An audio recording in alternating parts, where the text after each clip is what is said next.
सीखेंगे class 10th के chapter number 3। इसमें है linear equation in two variables, या हिंदी में बोलते हैं दो चर वाले रैखिक समीकरण। इसमें दो इक्वेशन दिया रहेगा, उसके हेल्प से एक्स और वाई की वैल्यू सॉल्व करनी होगी। और इसमें हम जो मेथड लगाएंगे वो मेथड कौन सा रहेगा? वो मेथड रहेगा एलिमिनेशन। हिंदी में इसको विलोपन बोलते हैं। तो एलिमिनेशन मेथड में क्या होता है? एलिमिनेशन मेथड में एक टर्म जो है एक्स या वाई को एलिमिनेट करेंगे और उसके बाद सॉल्व करेंगे। हिंदी में इसको क्या बोलते हैं? विलोप करते हैं। एक टर्म को हटा देंगे, विलोपन। तो कैसे सॉल्व करते हैं? सबसे सिंपल इक्वेशन हमने उठाया हुआ है, बस बेसिक समझना है। पहले स्टेप रटो क्या लिखना होता है, उसके बाद सॉल्व करना। अब मैंने इस क्वेश्चन में अगर ध्यान से देखा तो मुझे ये समझ में आया कि एक्स और वाई की जो वैल्यू है उसको सॉल्व करने के लिए दो इक्वेशन देना होगा, क्योंकि दो अननोन है तो दो इक्वेशन देना होगा। तो इसमें बोल रहा है कि विलोप करो। मैंने कहा अगर एक्स और वाई में अगर एक हट जाए, कैसे हट जाए? मैंने कहा इक्वेशन 1 है और इक्वेशन 2 जो मैंने ऑलरेडी लिख रखा था, इन दोनों को मैं ऐड कर दूं तो ये एक्स और एक्स 2x हो जाएगा, और वाई और ये minus Y, plus minus cancel हो जाएंगे। बस यही सिस्टम इसमें अप्लाई करना होगा। तो विलोपन मेथड में क्या यहाँ पे एक स्टेप लिखूंगा, इक्वेशन जो है 1 एंड इक्वेशन 2 को ऐड करने पर, को जोड़ने पर, ऐड करने पर। तो जैसे ऐड करोगे, ऐड नहीं लिखोगे, अगर एडिशन नहीं लिखोगे ना तो ये वैल्यू चेंज हो जाएगी। अगर सब्सट्रैक्शन होगा माइनस करोगे तो माइनस प्लस चेंज होता भी दिखाऊंगा कैसे सॉल्व होता है।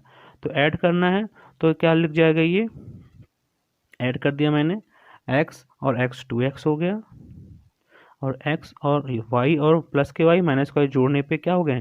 Cancel out. यहाँ ये भी ऐड हो गया, 10 और 4 14 हो गया। अब ये 2 नीचे आ जाएगा तो x की वैल्यू आ जाएगा 14/2। यहाँ x की वैल्यू 7 सॉल्व हो जाएगी। अब ये एक वैल्यू सॉल्व की आपने। सेकंड के लिए जो इक्वेशन आपने लिखा हुआ है इसी को फिर लिखो, x plus Y equals to 10। मैंने इक्वेशन फर्स्ट लिया, अब उसमें वैल्यू पुट किया है, किसकी पुट किया है? वैल्यू ऑफ x कितनी है? 7। तो मैंने यहाँ 7 पुट करूंगा x की जगह। अब x हट गया है, x की वैल्यू 7 रख दिया है। 7 प्लस वाई बराबर 10। अब जो वेरिएबल है एक साइड, कांस्टेंट इस साइड जाएगा, तो y इक्वल टू आ जाएगा 10 माइनस 7, और 10 में से 7 गया 3। तो जो y की एग्जैक्ट वैल्यू आई 3 है, और कंप्लीट आंसर है x की वैल्यू 7 और y की वैल्यू 3। अब चेक करना हो तो चेक कर लो, x प्लस वाई 7 और 3 10, और x माइनस वाई 7 में 3 गया 4। तो ये वेरीफाई हो रहा है, ये आपका है आंसर।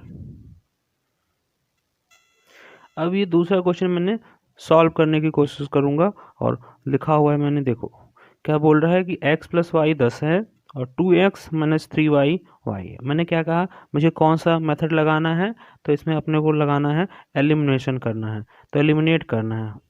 तो एलिमिनेशन में क्या होता है? एक टर्म आपको हटाना होगा। मैंने कहा x हटाऊं या y हटाऊं, तो x हटेगा y। मैंने कहा अगर x y हटाने हैं तो इन दोनों को इक्वल करना होगा, तभी तो जोड़ने पे ये कैंसिल होगा। तो मुझे क्या समझ में आया कि y में अगर 3 होता तो मैं जोड़ देता तो हट जाती वैल्यू। मैंने कहा चलो ठीक है। मैंने कहा समीकरण जो एक है, इक्वेशन 1 है, उसमें किससे मल्टीप्लाई कर दो? 3 से। ठीक है, तो क्या हो जाएगा? तो मल्टीप्लाई करोगे तो इसमें भी तीनों में होगा। तो 3x प्लस 3y बराबर 30। एक इक्वेशन नया बन गया, तो उसको इक्वेशन नंबर 3 लिख लेना। सेकेंड वाले में कोई चेंज करना है नहीं, तो 2x माइनस 3y बराबर 8 ही लिखा हुआ है, इसको सेकेंड लिखे रहने देना। अब फिर से देखो, मैंने जो फर्स्ट तरीका सिखाया था कि क्या कोई इक्वल हो रहा है, हाँ ये इक्वल है, तो क्या लिख दूंगा? इक्वेशन 3 एंड इक्वेशन 2 को जोड़ने पर, को ऐड करने पर। तो जैसे आप ऐड करोगे तो क्या होगा? ये प्लस का माइनस का कैंसिल हो जाएगा, 3 2 5 हो जाएगा 5x, और ये 30 है, ये 8 था तो 30, ये 8 हो जाएगा। यहाँ तक कोई दिक्कत? तो मैंने अभी तक क्या किया? 3 में मल्टीप्लाई किया, यहाँ भी 3 से मल्टीप्लाई किया, यहाँ 3 से मल्टीप्लाई करा, और 2x, और अच्छा यहाँ क्वेश्चन में 3y है इसलिए पॉइंट्स में आ रहा। ठीक है, 2x 2y 8 आ गया, और मैंने इसको लिख दिया। मुझे लग रहा है कि पॉइंट्स में आ जाएगा वैल्यू, तो पॉइंट्स में आएगा तो कर लिए सॉल्व। 38/5। ठीक, ये एक्स की वैल्यू आ गई।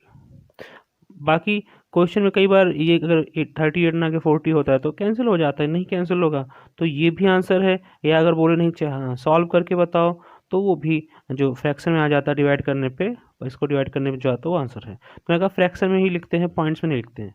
मैंने कहा ये तो एक्स की वैल्यू आ गई, तो वाई के लिए क्या करेंगे, वाई के लिए जो क्या करेंगे, तो वाई के लिए तो ये एक्स की वैल्यू पुट करेंगे कैसे, एक्स प्लस वाई बराबर 10 दिया हुआ था। मैंने कहा चलो ठीक है, एक्स की वैल्यू तुम्हें पता चल गई है 38/5 प्लस वाई इक्वल्स 10। इस साइड इसको इस साइड भेज दो, तो वाई इक्वल टू आ गया 10 माइनस 38/5। अब फ्रैक्शन में सॉल्व कर लेते, सीधा माइनस कर लेते। मैं कहा नहीं, मुझे एक तरीका और सिखाना है, क्योंकि कई बार 10 और 38/5 को सॉल्व करने में दिक्कत होती है। तो यहाँ क्या आएगा, एलसीएम। मैंने इस पिछले वीडियो बनाए हुए हैं, तो कैसे सॉल्व करते हैं फ्रैक्शन, उसको वीडियो देखिए और मैं बताता हूँ।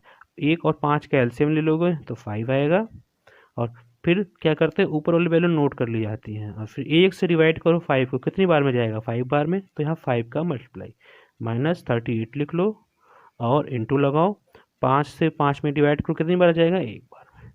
तो ये कितना आया, 10 का 5 मल्टीप्लाई करोगे तो 50, 38 में से 38 में 1 का मल्टीप्लाई तो वही आएगा 5। अभी घटा लोगे तो साथ 12 आएगा, 12/5। ये आपकी वैल्यू आ गई। तो x की वैल्यू आई 38/5, और ये किसकी वैल्यू है, y की, और y की वैल्यू आ गई 12/5। ये आपका कंप्लीट आंसर है।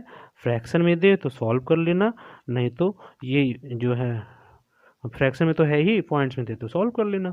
Thank you.